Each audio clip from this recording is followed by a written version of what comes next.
कटक स्थित बाणीपीठ श्री रामचंद्र भवन ठारे राज्यर अग्रणी स्वेच्छासेवी अनुष्ठान अंतरिक्ष चैरिटेबल ट्रस्ट षष्ठ वार्षिक उत्सव अनुष्ठित हो जाइछि।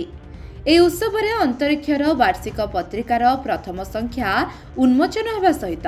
कवि आनंद कुमार माइती कविता बही अहंकारी अपराजिता और कवयित्री लक्ष्मीप्रिया माइती कविता बही चंद्ररेखरु चंद्रावली को उन्मोचन करा जायथिला।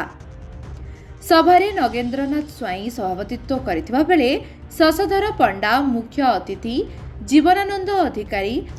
सौरमोहन उद्गता, मुख्य वक्ता वैजयंती सतपथी, संजीत कुमार पट्टनायक आदि जोग देथिले। सेवा साहित्य संस्कृति क्षेत्र में सुनाम अर्जन करिथिबा 30 जन प्रतिभाधारी को संबर्धित करा जायथिला। शताधिक कवि कविता आवृत्ति मध्य करथिले। कविता आसरर संयोजना करथिले प्रशांत कुमार सेठी और ममता कुमारी सुआर एवं अनुष्ठान संपादिका लक्ष्मीप्रिया माइती संपादकीय विवरणी पाठ करने सहित अनुष्ठान स्थायी सभापति आनंद कुमार माइती स्वागत भाषण दे अनुष्ठान आभिमुख्य विषय रे संपूर्ण वक्तव्य रखिथिले। सुकुमार सामल धन्यवाद अर्पण मध्य करथिले। आज आमर कटक स्थित श्री रामचंद्र भवन में जो अंतरिक्षर वार्षिकोत्सव षष्ठ वार्षिकोत्सव पत्रिका और मैगजीन जो लोकार्पण हम एतर संपादक संपादिका आनंद चंद्र माइक एवं लक्ष्मीप्रिया माइक द्वारा एटा कराई। आज एठारे पत्रिका लोकार्पण कर पत्रिका आज वार्षिकोत्सव वर्ष में 3 थर बाहर कर साहित्य प्रति एति माने अगाढ़ प्रयास जारी रही मुझे भाषार प्रकाश करें मुझे प्रथम कही से बहुत कष्ट सही आज ये साहित्य भल पाई पत्रिका लोकार्पण कर संपूर्ण सहयोग करने जदि आम द्वारा जहाँ संभव सहयोग करने मानसिक हो शारीरिक हो फूलटे फलटे दे सहयोग करूँ सी पत्रिका बाहर करूँ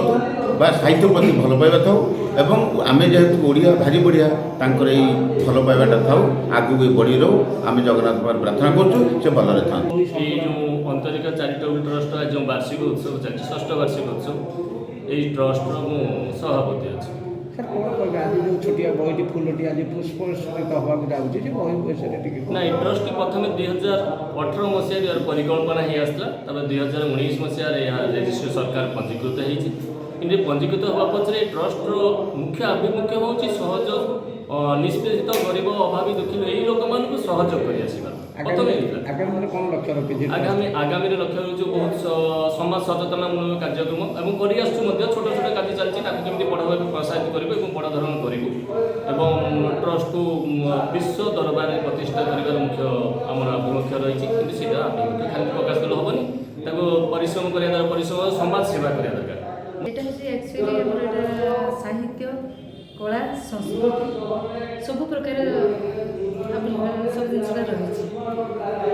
आज जो बहीटी उन्मोचन परिवेशित त्रैमासिक पत्रिका बाहर अंतरिक्ष आम 2 जन स्वामी स्त्री साहित्यिक सी भी सी जन भल गायिका मुझे कविता लेखा लेखी करे तेणुक मोर कविता संकलन चंद्ररेखार चंद्र आज मोचन हो मो स्वामी अहंकारी अपराजिता भी एक कविता संकलन आज मोर कविताटा हूँ संपूर्ण प्रेम विभिन्न प्रकार प्रेम समाज प्रति कटक उमाकांत जेना रिपोर्ट लिव लाइफ ओडिया।